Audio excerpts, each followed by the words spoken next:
Hello, my name is Ryan Blum, and I will be presenting the Delta Center today. So the current owners of the Delta Center are Ryan Smith, which is the Smith Entertainment Group, SEG, also the Larry H. Miller Group, the LHM. Salt Lake County actually owns the building itself and the property that it's on. The Smith Entertainment Group has a long-term lease over this and runs and manages the arena. Ryan Smith purchased a majority stake from the LHM in 2020, and then the Larry H. Miller Group has owned the Utah Jazz since 1985. They've done a lot of work with the Jazz and with the community. They've helped maintain its presence in Utah and in Salt Lake City. They're a huge proponent for keeping the team where it's at. The main tenants of this facility are the Utah Jazz and the Utah Mammoth, aka the Utah Hockey Club, which just got renamed to the Mammoth.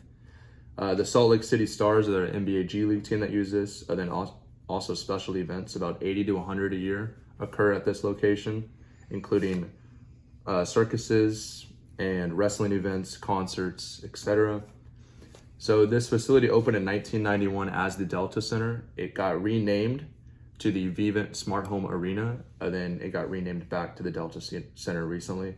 It costed $93 million originally, and mostly paid for by public money from the state of Utah and Salt Lake City County through taxes and hotel fees and stuff like that. That's usually how most arenas and facilities and stadiums are built and paid for, is through the community, the county, and the state that it's located in. Salt Lake City County gave about $22 million to fund these from the taxes, fund the arena, and the Utah Jazz organization led by LHM spent about $17 million. The rest came from advertisers and private investors. Recently in 2016, a renovation occurred within the facility at about $125 million. It included a lot of state-of-the-art modernization to the facility, and most of it came through the LHM themselves, the Larry H. Miller Group. So public money was really not used whatsoever, which is very rare in this kind of situation.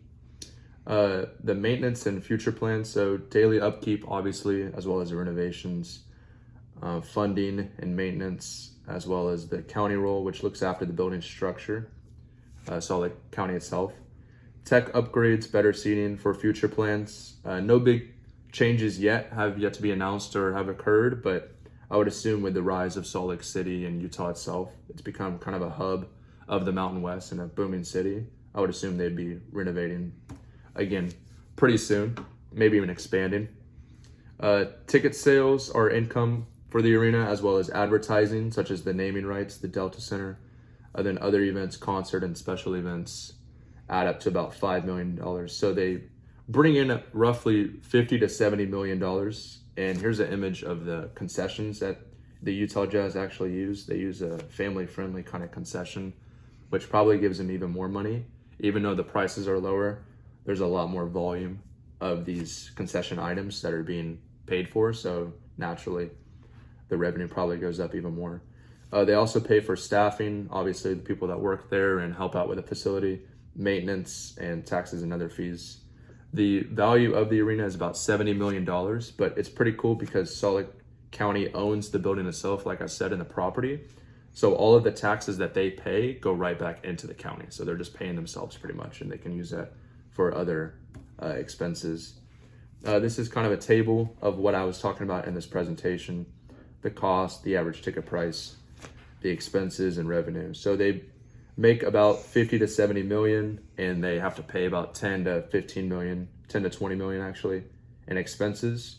It comes out to about 40 to 50 million dollars that they make per year, which is a lot of money and good for them. These are some sources I used for this presentation. Thank you so much for listening and watching.